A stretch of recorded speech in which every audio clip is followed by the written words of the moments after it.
Elias Carter had lived on the wide, open land of his Texas ranch for more than 30 years. The land was quiet most days, filled with nothing but the rustle of tall grass or the soft sounds of cattle moving from one pasture to another. But on this particular evening, the calm of the ranch felt different. A storm had passed only an hour earlier, leaving the soil damp and the air heavy. Clouds still drifted low across the sky, and the last bit of sunset peeked through like a soft orange ribbon. The world looked peaceful.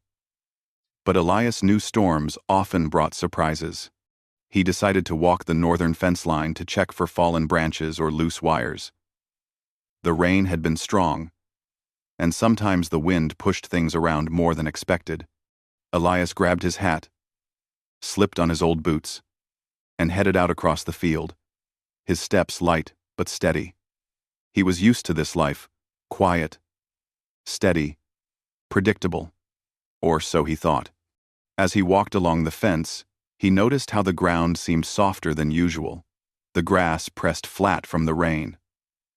The scent of wet earth rose in the air. It reminded him of the old days on the ranch, when he used to help his father after storms, just like this one. The memory made him smile, and he continued walking with a relaxed mind. But that calm didn't last long.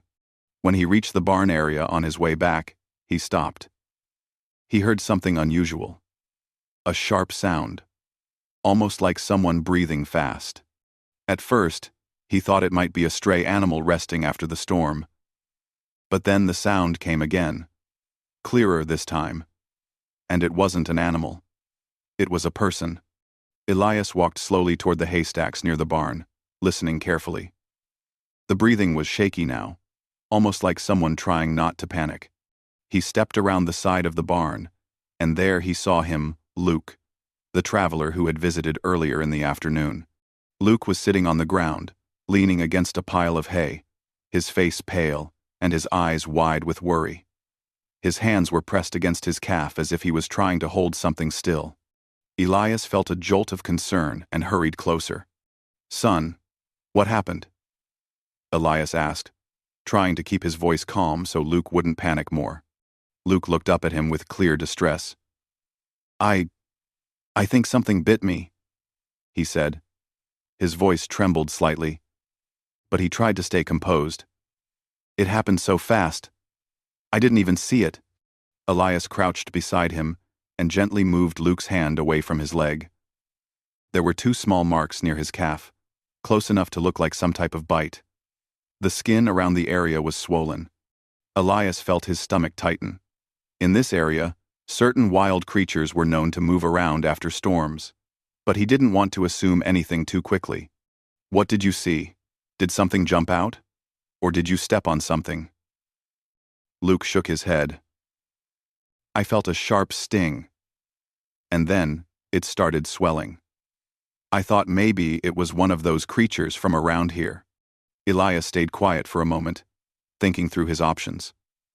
The nearest hospital was far, and the storm had left some of the small roads muddy and slow to travel. Time mattered, and he needed to decide quickly. Then Luke said something that left Elias surprised. "Please, suck out the venom," Luke whispered, his voice unsteady. "It's getting worse. Please." Elias froze for a moment. He had taken safety training long ago, and he knew that was not considered a helpful thing to do. But Luke didn't know that. He looked truly alarmed and believed it was the only way. The young man's face was turning pale, and he kept gripping the ground as if trying to steady himself. Elias felt torn. He didn't want to do something that might be unhelpful, but he couldn't ignore the fear in Luke's eyes. He glanced around the barn area, thinking fast. The storm had cut off easy travel, and waiting too long might make Luke's worry grow worse. "Let me take another look first," Elias said gently. He reached for his small flashlight from the barn wall and shined it on the bite. The marks were small and close together. The swelling was intense, more than he expected in such a short time. But as he looked closer, something about the marks didn't sit right. They seemed uneven, as if not made naturally. But he didn't say anything, yet he wasn't completely sure. Luke watched him anxiously. "Please. I don't want it spreading," he said, his voice strained with fear. Elias took a long breath. He didn't want to leave Luke in distress. Maybe helping in some way, anyway, would comfort him until he could figure out something better. So, even though he wasn't sure it was the right thing, he decided to try. He knelt down, hat on the ground beside him, and leaned toward the bite area. Luke tensed but let out a shaky exhale, as if trusting Elias to help him through something frightening. Elias tried to stay calm, not wanting to make Luke more worried. The entire barn felt strangely quiet, with only the gentle tapping of leftover rain dripping from the roof. After a moment, Elias sat back, wanting a clearer look. He lifted the flashlight again and focused the beam carefully on the wound.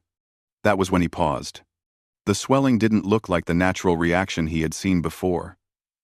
It was puffier in unusual places, almost like the skin had reacted to something different.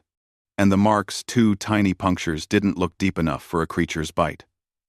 Elias leaned even closer, studying the pattern, then suddenly leaned back, his eyes wide with realization. This didn't seem right. He glanced up at Luke, who was watching him nervously. Elias didn't want to jump to conclusions, but his instincts told him something was off. The wound didn't match what Luke believed happened. He took a calm breath and spoke gently. "Luke, this doesn't look like what you think it is." The young man swallowed hard. For a moment, Elias thought Luke might already know something he wasn't saying.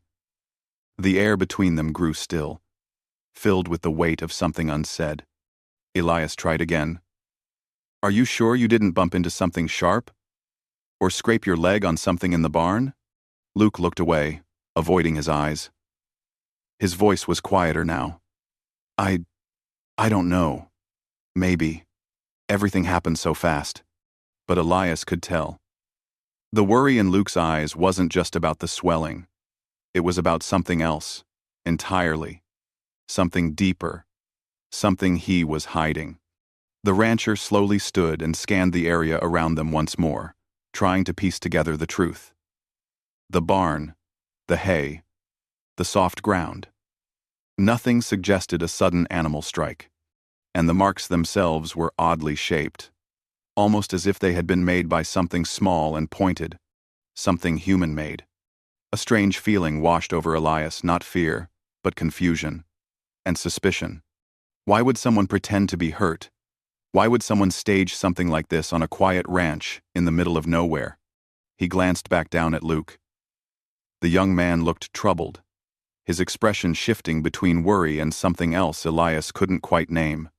Whatever had really happened, Elias knew the truth was beginning to surface. But he had no idea how surprising that truth would be. Elias stood quietly for a moment, the small flashlight still shining on the unusual marks on Luke's leg.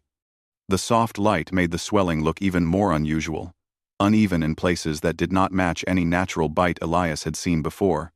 His mind kept returning to the same thought. Something about this did not feel natural, and the young man in front of him seemed to be holding back the truth. Luke's hands trembled slightly as he watched Elias. He seemed unsure whether to speak or stay silent. His eyes kept shifting away, as if he didn't want to meet Elias's gaze. It wasn't the behavior of someone simply frightened by an injury. There was something deeper behind it, something he didn't want discovered. Elias finally broke the silence. "Luke," he said gently, "I need you to be honest with me. This doesn't look like a bite from a creature out here." Luke looked down, his shoulders tightening. He didn't speak. The barn felt still, as if the air itself was waiting for him to answer. Outside, a soft breeze moved the leftover raindrops hanging from the roof, making them fall, one by one. Elias took a few steps back, trying to give the young man space. He didn't raise his voice or push him. Instead, he waited patiently, hoping Luke would find the courage to explain. Minutes passed in silence. Finally, Luke took a shaky breath. "I didn't mean for it to get this far," he whispered. His voice was so soft that Elias had to take a step closer, just to hear him clearly. I didn't want to trouble you, sir. I just didn't know what else to do. Elias stayed quiet, encouraging him to continue. Luke's eyes glistened with a mix of worry and embarrassment. I wasn't bitten, he admitted slowly. I made the marks myself. Elias felt the air around him shift. It wasn't anger that washed over him, but surprise, mixed with confusion. He hadn't expected the truth to come so directly. He folded his arms, not in frustration, but because he was unsure what to say. You made them yourself? He asked softly. Luke nodded. I used the tip of a small knife. Not deep, just enough to make it look real. The swelling, that came from something else. I used a plant extract. I didn't think it would swell that much. I only wanted it to look like I needed help. Elias stared at him with a calm but firm expression. He didn't interrupt, allowing Luke to explain in his own time. Luke continued, his voice small, almost apologetic. I thought if I looked like I was in trouble, you'd let me stay for the night. I didn't know you would try to help so quickly. I thought you would call for help, and then I could rest a little until morning. Why didn't you just ask? Elias asked. Luke looked down at his hands. Because I didn't think you'd say yes. People don't trust strangers these days. I've been traveling for a while, trying to get away from some complicated situations. I thought you'd want a clear reason to let me stay. Something in his voice sounded honest. Elias could hear the tiredness, not just from the day, but from something long-lasting. What kind of situation? Elias asked carefully. Luke sighed. I owe someone money. Not for anything dangerous, just old debts I kept putting off. I lost my job, and things got worse. The person I owed kept making it harder for me. I felt trapped. So I left town and tried to figure things out on my own. I've been trying to reach my cousin in another state. I thought I could stay here a night and keep going in the morning. Elias listened without judgment. He had lived long enough to know that people sometimes made mistakes or ended up in hard moments. What mattered was what they did next. So you created this fake bite to get help? Luke nodded again, his face turning red with embarrassment. I'm sorry. I didn't mean to cause trouble. I just didn't see another way. Elias rubbed his chin thoughtfully. He wasn't angry, but he was certainly taken by surprise. He had almost risked doing something completely unnecessary because Luke had felt too desperate to tell the truth. Part of him felt concerned. Part of him felt sorry for the young man. And part of him wasn't sure what to do next. You shouldn't pretend something is wrong with your health, Elias said softly. There are safer ways to ask for help. Luke nodded, looking ashamed. I know. Elias was about to speak again when he noticed something change in Luke's expression. The young man suddenly went still, his eyes fixed on something behind Elias. His face turned pale not from the fake injury, but from genuine fear. Elias turned slowly to see what Luke was staring at. Up the long dirt road that led to the ranch, a pair of headlights appeared in the distance. The vehicle was moving slowly but steadily, the lights bright against the dark landscape. It headed straight toward the ranch, not stopping or turning. Luke's breath hitched. That's them, he whispered. Elias felt a quiet concern rise in him. Who? The person I owe, Luke said quietly. I don't know how they found me, but that's their truck. The rancher felt something heavy drop into his stomach. He didn't want trouble on his land, but he also didn't want Luke to panic. He looked at the young man, who now seemed more afraid than he had been earlier. Luke's hands shook again. I didn't want them to find me. I just needed a place to rest until morning. I wasn't trying to hide forever. Calm. Elias studied the approaching vehicle. It wasn't coming fast or aggressively.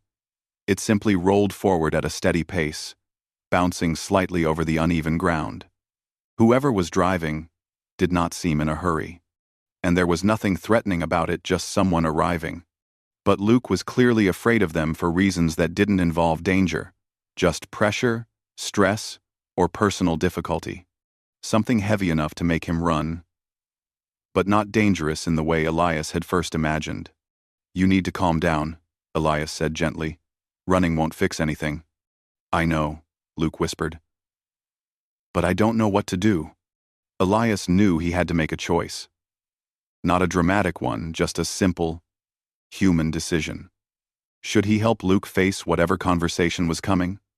Or tell him to step outside and handle it himself? The headlights grew brighter as the truck drew closer. Elias could now see the shape of the vehicle. It was ordinary. Nothing alarming. As it approached, it slowed even more, almost cautiously, as if the driver didn't want to disturb anyone. Elias placed a hand on Luke's shoulder, steady, not forceful.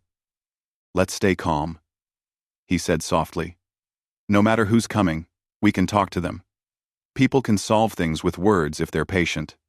Luke took a deep breath, grateful for even a little support. The truck finally stopped a short distance from the barn. For a moment, nothing happened. The headlights stayed on, shining across the grass. The driver's door eventually opened, and a single figure stepped out calm, not rushing, not upset. Just someone looking around, trying to see clearly in the dim light. Luke swallowed hard. But Elias remained steady, beside him. "This is your chance," Elias said quietly. "Not to run. To explain. People understand more than we think." Luke nodded slowly. His fear didn't disappear, but it softened. He stood up with Elias's help, still nervous, but no longer alone. The two waited as the person approached, walking peacefully toward them. Whatever conversation was about to happen, Elias believed it could be handled with honesty and calm words. The truth had already begun to come out, piece by piece. And sometimes, that was the first step toward making things right.